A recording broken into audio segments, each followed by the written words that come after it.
ಅದು ಒಂದು ಮಾತು ಸ್ಪಷ್ಟ, ರಾಮನ ಹೆಸರಿದ್ದವರೆಲ್ಲರಿಗೂ ರಾಮನ ಗುಣ ಇದೆ ಅಂತಿಲ್ಲ.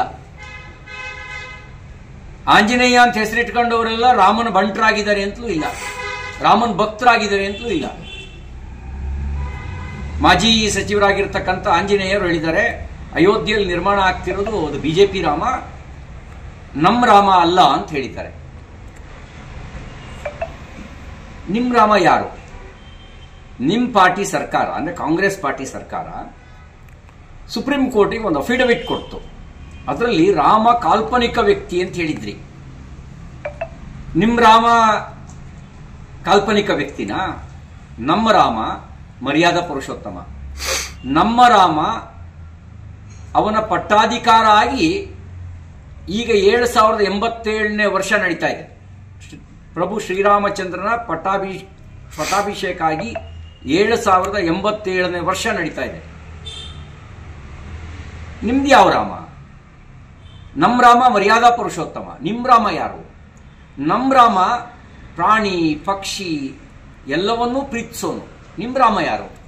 ನಮ್ಮ ರಾಮ ಸತ್ಯದ ಪಕ್ಷಪಾತಿ, ನ್ಯಾಯದ ಪಕ್ಷಪಾತಿ, ಧರ್ಮವನ್ನ ಎತ್ತಿಡಿಯೋನು. ನಿಮ್ ರಾಮ ಯಾರು? ಒಂದು ಮಾತನ್ನ ಸ್ಪಷ್ಟಪಡಿಸ್ಲಿಕ್ಕೆ ಬಯಸ್ತೇನೆ. ನಾವು ಭಾವಿಸ್ತೇವೆ ರಾಮ ಎಲ್ರಿಗೂ ಸೇರಿದವನು ಅಂತ ಹೇಳಿ. ಆ ರಾಮನ ಮಂದಿರದ ಪುನರ್ ಸ್ಥಾಪನೆ ಏನಾಗ್ತಾ ಇದೆ, ಅದರಲ್ಲಿ ಬರೀ ಭಾರತೀಯರು ಮಾತ್ರ ಅಲ್ಲ, ಎಲ್ಲರೂ ಸಂಭ್ರಮಿಸಬೇಕು ಅಂತ ನಾವು ಭಾವಿಸ್ತೇವೆ. ಯಾರ್ಯಾರಿಗೆ ಶ್ರೀರಾಮರ ಜನ್ಮಭೂಮಿ ಟ್ರಸ್ಟ್ ಆಮಂತ್ರಣವನ್ನು ಕೊಟ್ಟಿದೆ ಅವರು ಅಲ್ಲಿ ಹೋಗಬೇಕು. ಉಳಿದವರಿಗೆ ಮಂತ್ರಾಕ್ಷತೆ ಮನೆ ಮನೆಗೆ ಬಂದಿದೆ.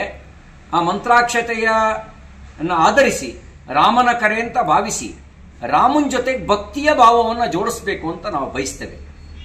ಭಕ್ತಿ ಭಾವ ಜೋಡಿಸೋದಕ್ಕೆ ಮನೆಯಲ್ಲಿ ರಾಮಜ್ಯೋತಿ ಹಚ್ಚಿ, ಆ ರಾಮಜ್ಯೋತಿ ಹಚ್ಚೋದ್ರ ಜೊತೆಗೆ ಲೋಕ ಕಲ್ಯಾಣಕ್ಕಾಗಿ ಪ್ರಾರ್ಥನೆ ಮಾಡಿ. ಭಾರತ ವಿಶ್ವಗುರು ಆಗಲಿ ಅಂತ ಪ್ರಾರ್ಥನೆ ಮಾಡಿ. ವಿಶ್ವಗುರು ಆಗೋದು ಅಂತ ಹೇಳಿದ್ರೆ ಅಸ್ಪೃಶ್ಯತೆ ಜಾತೀಯತೆ ಮೂಲಕ ಅಲ್ಲ, ಜಾತೀಯತೆ ಅಸ್ಪೃಶ್ಯತೆಯಿಂದ ಮುಕ್ತವಾಗಿರ್ತಕ್ಕಂಥ ಭಾರತ ನಿರ್ಮಾಣ ಆಗಬೇಕು ಅನ್ನೋ ಸಂಕಲ್ಪ ಮಾಡೋಣ. ಹಾಗೆ ಸಂಕಲ್ಪ ಮಾಡಬೇಕು ಅಂತ ನಾನು ವಿನಂತಿ ಮಾಡ್ತೇನೆ. ಆಂಜನೇಯರೇ, ನಿಮ್ಮ ಹೆಸರು ಮಾತ್ರ ಆಂಜನೇಯ, ನಿಮ್ಮ ತಂದೆಯವರು ಇಟ್ಟಿದ್ದು ರಾಮನ ಭಕ್ತ, ರಾಮನ ಬಂಟ ಆಂಜನೇಯನ ನೆನಪಿಸ್ಕೊಂಡಿಟ್ರು. ನೀವು ಯಾವ ರಾಮನನ್ನ ಕಲ್ಪನೆಯಲ್ಲಿ ಇಟ್ಕೊಂಡಿದ್ದೀರೋ ನಂಗೆ ಗೊತ್ತಿಲ್ಲ. ನಿಮಗೆ ಅಧಿಕಾರಕ್ಕೋಸ್ಕರ ಇನ್ನೊಂದು ರಾಮನ ಹೆಸರು ಹೇಳ್ತಾ ಇದ್ದೀರಿ. ಆದ್ರೆ ಆ ಆಂಜನೇಯ ರಾಮನನ್ನ ತನ್ನ ಎದೆಯೊಳಗೆ ಇಟ್ಕೊಂಡಿದ್ದವನು, ತನ್ನ ಎದೆ ಬಗೆದು ತೋರಿಸ್ತವನು. ರಾಮನ್ ಬಿಟ್ಟರೆ ಇನ್ಯಾವುದೋ ಅವನಲ್ಲಿ ಇರಲೇ ಇಲ್ಲ.